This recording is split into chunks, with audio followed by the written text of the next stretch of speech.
Salve, salve, eu vim aqui só para te ver. Eu vim de longe, eu vim de lá. Eu vim da costa do Uruguai no meu pingo a galopar. Eu cheguei antes de ontem para rever o meu amor num cavalo corredor. É nóis, eu tô de novo, vamos embora hoje. Vamos entrar no título 5 da Constituição, da defesa do Estado e das instituições democráticas. Está acabando, galera. É o penúltimo ponto dessa disciplina de organização do Estado, tá bom? Seguinte, esse título 5, ele fala o quê? Ele traz providências e instituições que servem para garantir a ordem pública, garantir a paz social, garantir o funcionamento dos poderes, das instituições, garantir o funcionamento do Estado, garantir a república, a democracia, para garantir esse Estado democrático de direito, tá? Para garantir a federação brasileira. Então, o título 5 do artigo 136 até o artigo 144, ele traz providências e instituições que têm por função a garantia da República Federativa do Brasil, a manutenção da República Federativa do Brasil e de suas instituições e de seus poderes, certo? Iniciaremos hoje com Estado de Defesa e faltam 4 pontos para terminar por completo e não faltar nada da disciplina de organização político e administrativa do Estado, certo? Estado de Defesa. O que é Estado de Defesa? Estado de Defesa é uma providência constitucional excepcional e temporária, tá? Depois eu vou falar dos princípios, adotada, quem pode adotar? O presidente da República. Para que ele vai adotar? Para preservar ou restabelecer a ordem pública e a paz social. Ameaçadas por quê? Ameaçadas por grave instabilidade institucional ou então por calamidade de grandes proporções da natureza, tá? Então, é uma providência que vai ser adotada pelo presidente da República, tá? O presidente da República que tem o poder de adotar o estado de defesa. Não tivemos no Brasil, desde a Constituição de 88, não tivemos estado de defesa e espero que não tenhamos, porque vocês vão ver que é uma providência drástica, que pode ter o afastamento de direitos fundamentais, certo? Então, essa providência, ela vai ser adotada pelo presidente da República de forma excepcional, temporária, para o quê? Para preservar ou restabelecer a ordem pública e a paz social, ameaçadas por grave instabilidade institucional ou por calamidades de grande proporção na natureza. Essa medida, o que ela vai já se diferir do estado de sítio, é que ela vai ocorrer em local restrito e determinado, tá? Em local restrito e determinado. Então o presidente vai ter que dizer, ó, o estado de defesa, vamos dizer, lá no Amapá, porque lá está ocorrendo instabilidade tanto institucional quanto houve, se eu não me engano, lá uma questão, algo da natureza que acarretou na falha dos serviços lá de eletrificação, né? Então, vem a ser uma calamidade pública, uma calamidade que traz grandes proporções ali para a população, para a cidade, né? Grandes prejuízos às cidades, até poderia se cogitar de um estado de defesa. Então, o estado de defesa é uma providência adotada pelo presidente da República para restabelecer ou preservar a ordem pública ameaçadas ou lesadas, né, por grave instabilidade institucional ou por calamidade pública de grandes proporções da natureza. Teve exemplos. Aqueles estados, teve um ano aí que ocorreram algumas greves de polícias, né, o aquartelamento dos policiais militares, né, em que a bandidagem ficou solta pelas ruas lá. Aquilo lá é uma grave instabilidade institucional, poderia se falar no estado de defesa. Aquelas enchentes em Santa Catarina, aqueles momentos lá de rompimento de barragens em Minas Gerais, né, que geraram grandes calamidades naquelas cidades. Aquilo lá poderia se falar, né, em decreto de estado de defesa, tá bom? Onde está os pressupostos do estado de defesa? Já falei basicamente, mas ameaça à ordem pública ou à paz social. Ameaça à ordem pública ou à paz social. Em razão do quê? Por grave instabilidade institucional ou então por calamidade de grandes proporções na natureza. Previsão normativa está no artigo 136 da Constituição. Os princípios que regem o estado de defesa. Excepcionalidade, porque a regra é a não decretação do estado de defesa. A regra é que não ocorre. Isso aqui são situações graves do país que vai ensejar o estado de defesa, tá? Então é uma medida totalmente excepcional, uma medida que vai ser adotada em última hipótese, né? Se não tiver mais como manter a paz e a ordem, tá? E daí se passa a cogitar do estado de defesa.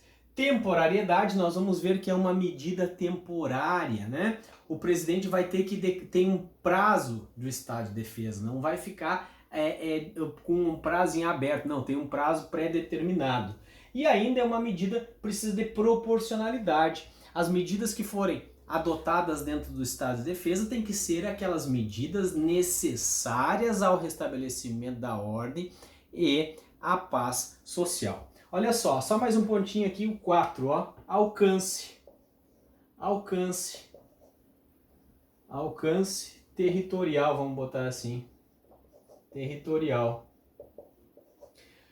O alcance aqui, essa medida, ela é em local determinado. Por que eu coloquei isso aqui? Porque a gente vai depois ver o estado de sítio, local determinado. Tá? Local determinado, estado de defesa. Porque toda vez que vocês, as questões, quem estuda para concurso e tudo mais, vai ver questão de estado de defesa, estado de sítio, as questões geralmente ficam na diferenciação de um e de outro, tá? Aqui então é uma das diferenças, né? O local é determinado, tá? O local é determinado e o prazo, 5, prazo tá ali dentro do princípio, né, da temporalidade. O prazo é certo, né? Tem que estabelecer o prazo. O prazo é certo, determinado também. Por que eu estou falando isso? Porque no estado de sítio tem hipótese do estado de sítio que o local é irrestrito e o prazo é indeterminado, tá? Então, estado de defesa, deixa eu apagar o quadro para voltarmos. Retomando então, formalidades do estado de defesa. O estado de defesa, ele é instituído por decreto do presidente da República. Ele é um ato exclusivo do presidente da República. Está lá no artigo 84, que são as atribuições do presidente da República. Artigo 84, 9. Decretar o estado de defesa e o estado de sítio. Atribuições, competências exclusivas do presidente da República. Contudo, antes de decretar o estado de defesa, ele tem que ouvir previamente o Conselho de Defesa e o Conselho da República, que são órgãos de assessoramento, né, do presidente da República, que servem ali para dar pareceres com relação a certas situações, uma dessas, né, decretação do estado de defesa pelo presidente da República. Então ele precisa ouvir previamente o Conselho da República e o Conselho da Defesa. Esses pareceres ali, eles não são vinculantes, ou seja, o presidente pode agir contra o parecer, mas ele precisa, antes disso, a Constituição exige que ele ouça, né, que ele tome o parecer do Conselho da Defesa e do Conselho da República. O prazo, eu já havia falado ali que tem o princípio do estado de defesa, é o princípio da temporariedade. O prazo que pode ficar decretado do estado de defesa é de 30 dias por mais 30 dias. 30 dias pode prorrogar depois por mais 30 dias. Lembrando que a prorrogação tem as mesmas formalidades da decretação, ou seja, para prorrogar o estado de defesa, o presidente da República vai ter que editar um novo decreto e ouvir o Conselho da República, previamente ouvir o Conselho da República e depois instituir o estado de defesa, tá bom? Olha só, áreas abrangidas também já havia falado ali anteriormente no princípio, né? No princípio não, mas eu disse que uma das diferenças do estado de sítio era o local, a área, o alcance, né, territorial dessa medida. O estado de defesa é para locais determinados, por exemplo, no estado de Santa Catarina, ou então numa região dentro de um estado, né? Aquela vez da enchente foi mais no Vale do Rio Itajaí, tá? Então poderia ser decretado na região do Vale do Itajaí, por exemplo, o estado de defesa, ou numa cidade, ou num estado inteiro, tá bom? Agora não pode ficar em um local determinado, tem que ter um prazo, característica do estado de defesa, prazo certo e lugar determinado, tá? Sendo que o prazo é de 30 dias. Olha só, um controle político do estado de defesa. O presidente da República decretando o estado de defesa, ele tem que submeter esse decreto em 24 horas para aprovação do Congresso Nacional. E o Congresso Nacional vai ter 10 dias para aprovar o estado de defesa. Se o Congresso Nacional, imagine que decretou o estado de defesa, já está executando o estado de defesa, o Congresso Nacional vai lá e rejeita esse estado de defesa. Volta tudo como estava antes, tá? Voltam as autoridades, volta tudo como estava. Ele pode rejeitar, certo? Ou então, se ele aprovar, segue o estado de defesa. Lembrando que, para prorrogar o estado de defesa, o presidente da República tem que submeter novamente a apreciação do Congresso Nacional para que ele faça o controle político. Isso aí está lá no artigo 49, né? As atribuições do Congresso Nacional estão no artigo 49 da Constituição e fala, 49, inciso 4, aprovar o estado de defesa e a intervenção federal, autorizar o estado de sítio. Então, veja aqui que o controle político é posterior. Outra diferença para o estado de sítio é que o estado de sítio tem que ter uma autorização para o presidente decretar. Aqui não, aqui o controle político é posterior. O presidente decreta e depois ele submete a apreciação e o Congresso Nacional tem 10 dias para apreciar esse decreto, certo? Controle judicial. Também existe um controle judicial. Como assim? O controle judicial do estado de defesa vai ocorrer sobre as prisões. Por que sobre as prisões? Porque durante o estado de defesa tem um outro tipo de prisão. Vocês sabem quais prisões existem no Brasil. Prisões provisórias, né, ou cautelares, aquelas que ocorrem antes, né, antes ou durante o curso do processo, prisão preventiva e prisão cautelar. Tá, tem prisão lá administrativa para deportação, mas não vem a ser o caso de prisão criminal. Prisões por prática de crime, prisão cautelar, a prisão em flagrante, né, que precisa ser convertida em preventiva, e também a prisão condenatória, né, irrecorrível, prisão transitada em julgado. Agora não tem mais, o STF disse que não cabe a prisão automática em decorrência de condenação em segunda instância, tá? Pode o juiz decretar uma prisão, mas se houver requisitos para a preventiva. Então nós temos a prisão em flagrante, a prisão temporária, a prisão preventiva e a prisão decorrente, né, de execução de pena, de sentença penal condenatória transitada em julgado. Aqui no estado de defesa tem uma outra, a prisão por crime contra o Estado, tá? Se os executores da medida entenderem que você praticou um crime contra o Estado, um crime contra a ordem pública ali, crimes que atingem esse Estado de que se está tentando proteger, tá? Essa prisão deve ser comunicada ao juiz imediatamente. O juiz precisa saber dessa prisão imediatamente se o executor do estado de defesa prender alguma pessoa por crime contra o Estado, tá bom? Só que a Constituição falou de qualquer forma, tendo essa outra hipótese de prisão do estado de defesa, veja só aqui, tá? Então, já está afastando direitos fundamentais, porque permite um outro tipo de prisão. Fala isso está no artigo 136, parágrafo 3º, diz lá: a prisão por crime contra o Estado determinada pelo executor da medida será comunicada imediatamente ao juiz competente, que a relaxará se não for legal, facultado ao preso requerer exame de corpo de delito à autoridade policial, tá bom? Então, prisão do crime contra o Estado. E olha só que a Constituição falou nesse mesmo parágrafo ali ainda que é vedada a incomunicabilidade do preso, vedada a incomunicabilidade do preso.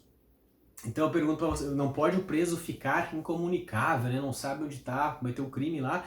Não pode, ele precisa ficar comunicável, tem que ser comunicado ao juiz, a família vai ter direito também de saber onde ele está preso, tá?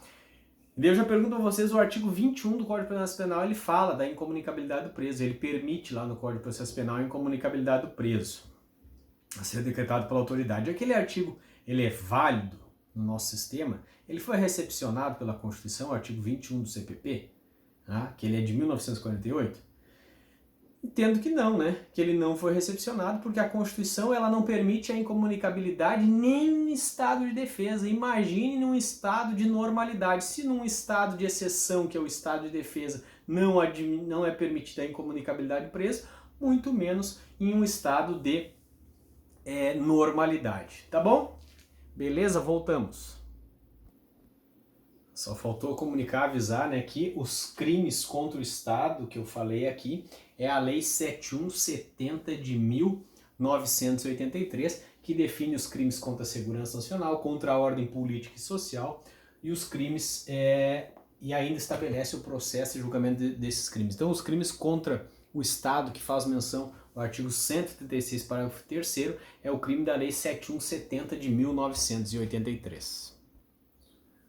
Para liquidar então a fatura aqui agora, olha lá, tinha esquecido de falar ainda ó, do controle político posterior do Estado de Defesa. O Presidente da República, depois de esgotadas as medidas ali adotadas durante o Estado de Defesa, ele vai elaborar um relatório, isso aí está lá no artigo 141, ele vai elaborar um relatório informando as providências e as medidas, né, os atos que foram adotados durante o Estado de Defesa e vai encaminhar isso para o Congresso Nacional, que vai ter que aprovar esse relatório ou não do Presidente da República, tá?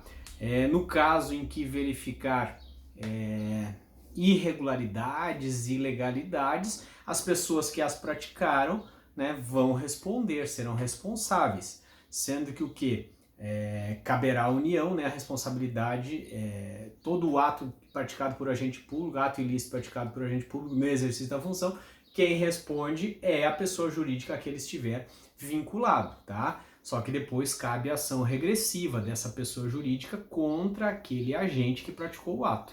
E lembrando que se for um ato criminoso, né, a responsabilidade criminal é pessoal, é do agente que praticou, tá? Então, nas ilegalidades praticadas dentro do Estado de Defesa, a União vai responder, mas cabe a ação regressiva contra o causador do dano, e nos casos de crimes praticados pelos executores dessas medidas adotadas durante o Estado de Defesa, as pessoas vão responder também, tá bom?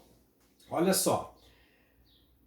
Por isso que eu disse a questão do Estado de Defesa. Não tivemos Estado de Defesa, espero que não tenhamos Estado de Defesa, porque olha as medidas, vejam aqui as medidas que a Constituição autoriza que o presidente, por meio de um decreto, adote. Olha só essas medidas, né? Óbvio que essas medidas precisam ser chanceladas pelo Congresso Nacional. Mas a primeira delas é direito de reunião. Eu falei aqui, ó, ponto 7, restrição de direitos fundamentais durante o Estado de Defesa. Primeira delas, direito de reunião, restrição ao direito de reunião. Ora, o que é o direito de reunião? O direito de... Imagina se você tem uma associação, você não vai poder reunir essa associação de pessoas que você tem, tá? Você não vai poder fazer passeatas, manifestações, né? Ou seja, o direito de reunião ele abrange uma reunião temporária, por exemplo, uma manifestação, uma passeata, ou uma reunião permanente, uma associação para determinado fim. Pode então, se for adotado o Estado de Defesa, ser suspenso o direito de reunião da população, tá? Medida drástica. Olha lá, sigilo das correspondências.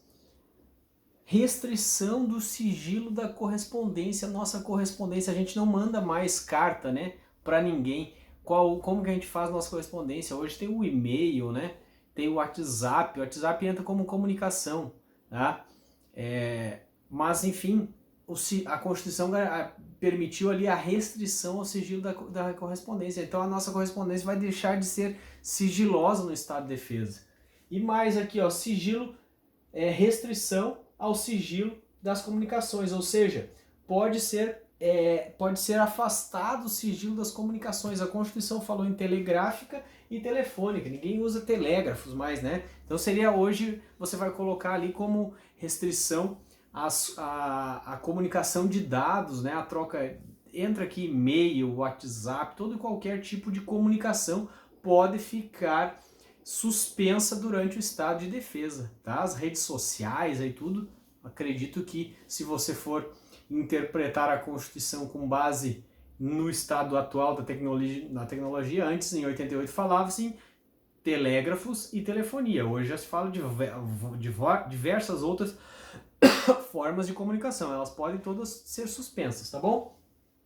Ocupação e uso temporário de bens e serviços públicos, tá? Imagina que a União vai decretar um estado de defesa em Santa Catarina, ela vai poder se utilizar dos bens públicos catarinenses, dos serviços públicos catarinenses, ela vai ocupar e coordenar esses bens e serviços durante a execução do estado de defesa, tá? Lembrando que ela será responsável pelos abusos praticados, né? E que os seus agentes também que praticarem esses abusos também poderão ser responsabilizados, certo? O estado de defesa é uma medida drástica que espero, né, que nunca vivamos um estado de defesa. Galera, aquele abraço, fui. Essa aula, só para lembrar, ela é complementada pelo podcast Nosso Direito Constitucional. Lá você encontra outras informações, né, outros tipos de conversas, de exemplos, né. Enfim, você encontra um complemento da matéria no podcast Nosso Direito Constitucional, que pode ser acessado em qualquer plataforma, né? Em qualquer agregador de podcast. Spotify, Deezer, Castbox, Google Podcast, enfim, diversos agregadores de podcast. Fechou? Agora sim, fui, é nóis, até mais!